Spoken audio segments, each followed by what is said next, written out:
Flooding is a continual worry for some in Youngsville. Our Trey Francis talked to city leaders who say they are ready for the rain. Yes, Marcel, there is plenty of rain in the forecast from Tropical Storm Nicholas that is still rolling through. And in Youngsville, the chief of police tells me that he believes that this time around, they should be headed for less potential flooding.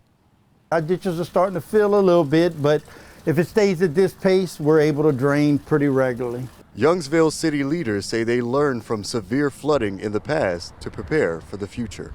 After the 2016 flood, purchased a high water vehicle. My Jeep is lifted, and I have also a pickup truck that's lifted so we can get into the high water areas and do water evacuations, water rescues if need be. I don't think that's going to be necessary this time, or at least I'm crossing my fingers and hoping it won't be necessary, but we're prepared. When it comes to regular vehicles on the road during bad weather, Boudreaux suggests avoiding driving in any areas with high water. You're not only putting yourself at risk, but you put us at risk because we have to go in there and get you. Whether we tell you don't go there or not and you still do it, we still have a sworn duty to go and protect you.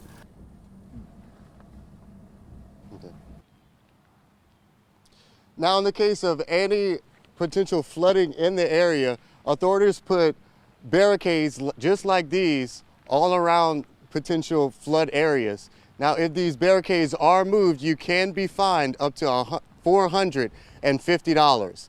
In Youngsville, Trey Francis, KATC, TV3. And our tropical storm Nicholas coverage continues now in Lake Charles. Katie Easter spoke with people who know all too well what can happen to their homes and property during a flooding event. I spoke with one homeowner who tells me he and several of his neighbors just finished renovating their home from the last hurricane. He hopes they don't have to restart that process. As Nicholas dumped rain on Lake Charles, Tuesday morning, several people, including Lance Hebert, were making last-minute preparations. Hebert says he recently moved back into his home after Hurricane Laura. But back in May, several of his neighbors flooded. Now he is not taking that chance. Well, yeah, I flooded during Delta. I almost flooded during the May floods. So I just got back in my house from Laura a couple months ago. So trying to, protect what I rebought and paid for. And yeah, it sucks. If you are in need of assistance or of a rescue, you are asked to not hesitate and call your local police. In Lake Charles, Katie Easter, KTC, TV3. A common spot for flooding in Henderson didn't have too much trouble draining today. KATC's Taylor Tools shows us how the town stayed one step ahead of Nicholas. I'm here in St. Martin Parish, where Henderson Mayor Sherbin Collette tells me that since there was no torrential downpour, the city had enough time to get prepared. When we have a rain event coming, a significant rain event like this one, we make preparations for these areas that we know have the potential for flooding. LA 347 and Henderson is one of those situations. We saw this firsthand today as the DOTD crew was pumping between roundabouts just about every 20 minutes to keep roads clear for drivers. Crew members telling me that the excess water is then redirected to the bayou system, but they monitor bayou levels to make sure they don't overflow. Henderson Mayor Sherbin Collette says that the first priority in any rain event is to keep residents and their homes safe. We all in the same boat here.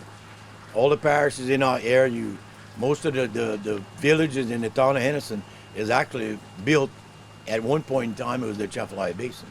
So we have low-lying areas that we have to worry about. Mike DeSalle, ADA of Engineering for DOTD, tells me that there are some areas they cannot get pumps to. He says it's really more about the intensity of the rain than the ability of DOTD to make sure it doesn't flood. And I can tell you one thing, in this area, a lot of people pray. And evidently the prayer has been working. The mayor also telling me that he and his team are consistently keeping track of not only Nicholas, but the rest of the Gulf to make sure the community stays prepared. In Henderson, Taylor Toole, KATC TV3. Well, Governor Edwards is reminding people not to drive through flooded roadways as possible flash flooding continues to be a concern across much of the southern part of the state of Louisiana.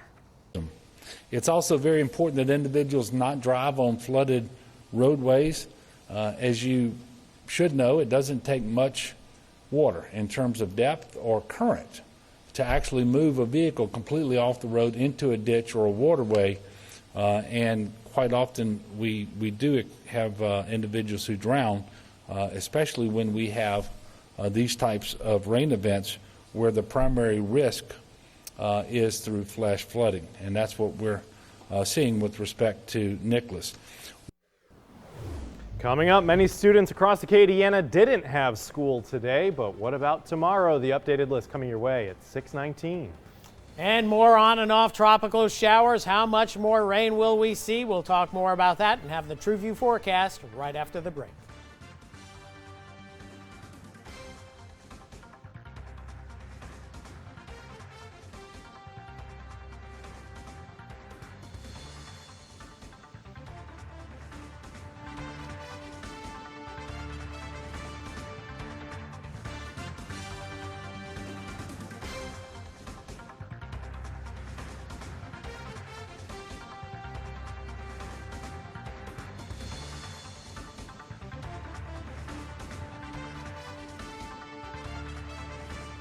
Forecast. Here's KATC Chief Meteorologist Rob Perillo. Welcome back. Well, tropical rains continue, but the threat of flooding not as high as it looked perhaps at this time yesterday. That's because we had a good 2 to 6 inch rainfall, some spots a little bit more than that, but then a bit of a break. Now the rain's coming back in, and it depends on how it goes over the next 4 to 8 hours, I would think, on whether we're going to see any major flooding locally. There will be flooding, more than likely, though, eastern Louisiana. We'll talk more about that in just a bit. But first off, looking at the upper pattern, we do see drier air trying to feed in, at least at upper levels, but we have a lot of low-level moisture.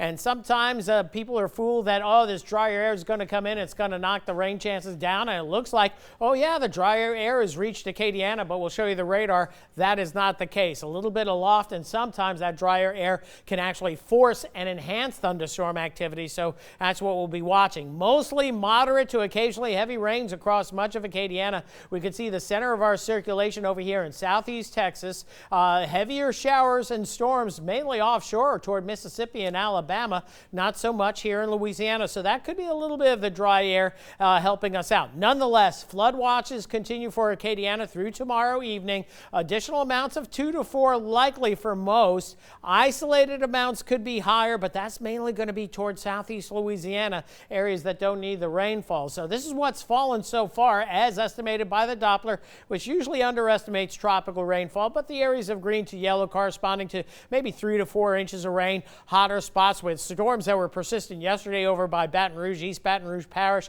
Look at this. Don't need this rain. Galliano just ameliorated by Hurricane Ida. They got a ton of rain there corresponding to about 5 to 6 inches of rain. And then back to the southwest is where the flooding has been across southeast Texas, and the bulk of the heavier rains so far, 10 inches plus, have been offshore the upper Texas coast.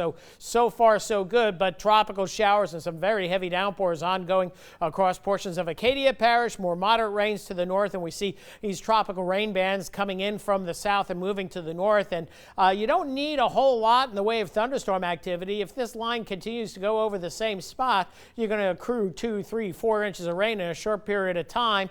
Elsewhere, it looks like this convective cell that's in eastern Acadia Parish is moving along, but nonetheless is producing probably 1 to 2 inches of rain in a short period of time. That's heading up toward Evangeline Parish and portions of St. Landry, which are already wet. You can see what's going on in Lafayette, and then down through Delcombe, down through Sycamore Point. We'll watch this rain band setting up right here. We have another band coming in contributing, so we might see these two come together and get enhanced. So something that we'll watch into the evening hours. And again, you can see the heavier rains as we dial into the regional Doppler radars well to the east of Louisiana for right now, and that's a good spot for it. But what typically happens, this activity weakens deeper into the night, and then activity gets cooking a little bit closer to the center of circulation or the east side of the storm, which we are on and will continue to be for a while longer. Satellite imagery revealing all the deep convection has been removed from the center of circulation that's in southeastern Texas, and we'll be showing less and less of this forecast track because that's less important. It's more important to track the rain, but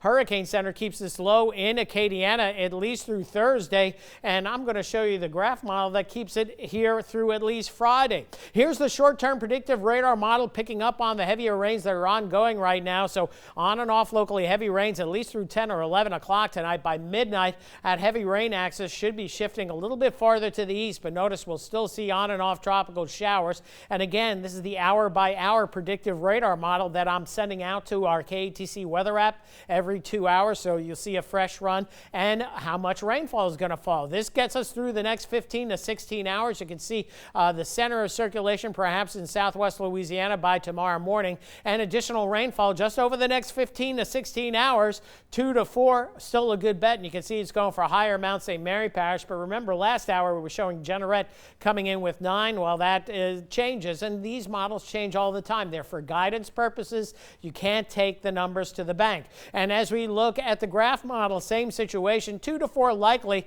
It's going for heavier mounts down along the coast and across southeast Louisiana as well. And here is the graph model, our most excellent performer during tropical season, showing the center of Nicholas, which should be a depression or just a remnant low tomorrow, just kind of spinning around across Acadiana. And here it is down along the coast. And it shouldn't re-strengthen, but it's going to be just sticking around for days longer. So we're going to see tropical showers into Thursday on a scattered basis, and here we go into Friday. We're still seeing some sort of low-level circulation here right across Acadiana, so we're going to keep those rain chances going for a while longer. Tonight, on and off tropical rains and storms. Some locally heavy rains possible, 2 to 4, isolated 6 inches plus, so still the threat of flooding, but maybe not as bad as if we got all our 8 to 15 inches of rain at one time. So we're going to get the amounts we've been forecasting, but spread out, and that's the good news. Activity still lurking around tomorrow with rain chances 70 to 80%.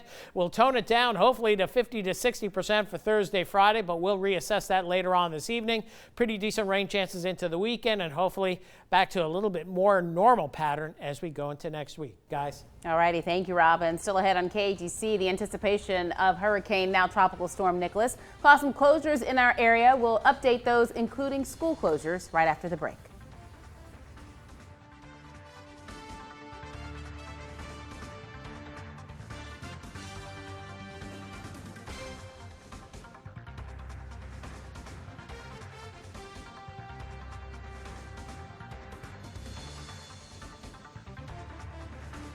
Closures across Acadiana. All state offices in Acadiana will be closed tomorrow. As for schools, tonight's classes at UL are being held remotely. Iberia Parish Public Schools will also have remote classes tomorrow.